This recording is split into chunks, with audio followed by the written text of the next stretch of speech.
అండి ఈరోజు మన జర్నీ వచ్చి ఖమ్మంకి అయితే కలెక్షన్కి అయితే వెళ్ళడం జరుగుతుంది.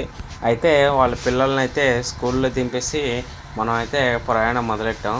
అయితే చిన్న డిసప్పాయింట్ ఏంటంటే సార్ అయితే ఈరోజు నాన్ వెజ్ మనకైతే భోజనం లేదు. ఎందుకంటే నిన్న మా ఇంట్లో నాన్ వెజ్ వండుకోలేదు.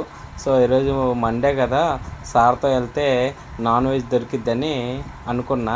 ఎంతో ఆశపడ్డా, ఆశ దురాశ దుఃఖానికి చేటన్నట్టుగా.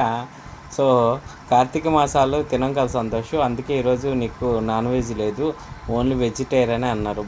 చాలా డిసప్పాయింట్ అయ్యాను. సో అట్లా కానీ వెళ్ళి డబ్బులు కలెక్షన్ చేసుకొని రమ్మంటే మనకు స్లిప్ ఇచ్చారు. మనమైతే అమౌంట్ అయితే కలెక్ట్ చేసుకొని రమ్మన్నారు. కలెక్ట్ చేసుకొని అయితే అమౌంట్ అయితే తీసుకొని జరుగుతుంది. సో సార్ కూడా అన్నారు. అలాగా ఊర్లు చూసుకుంటూ కల్లూరు ఊర్లన్నీ తిరిగి ఖమ్మంకి అయితే చేరుకున్నాం. ఆఫ్టర్నూన్ అయింది. సో మన దగ్గర సాయి దుర్గ హోటల్కి అయితే వచ్చాం. సార్ వెజిటేరియన్ బిర్యానీ అనే చెప్తారనుకుంటే సార్ ఏకంగా మీల్స్ అయితే చెప్పేశారు. సరే ఏదో ఒకటి తినడం కావాలి కాబట్టి తినేసి ఖమ్మంలో కొన్ని షాపులు ఉంటే చూడడం జరిగింది. ఆయనైతే వెళ్ళారు. మనమైతే షాపుల దగ్గర ఉండి వీడియోలు తీసుకొని జరుగుతుంది.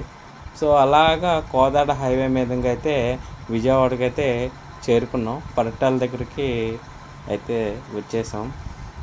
సో ఎంత ఏమున్నా ఆంజనేయ స్వామి స్టాచ్యూ చూడగానే ఒక తెలియని ఒక ధైర్యం వస్తుంది. దేవుడి దయ వల్ల ఏ ఇబ్బంది లేకుండా అయితే మన జర్నీ సాగింది. టీవీతో అయితే ముగించాం.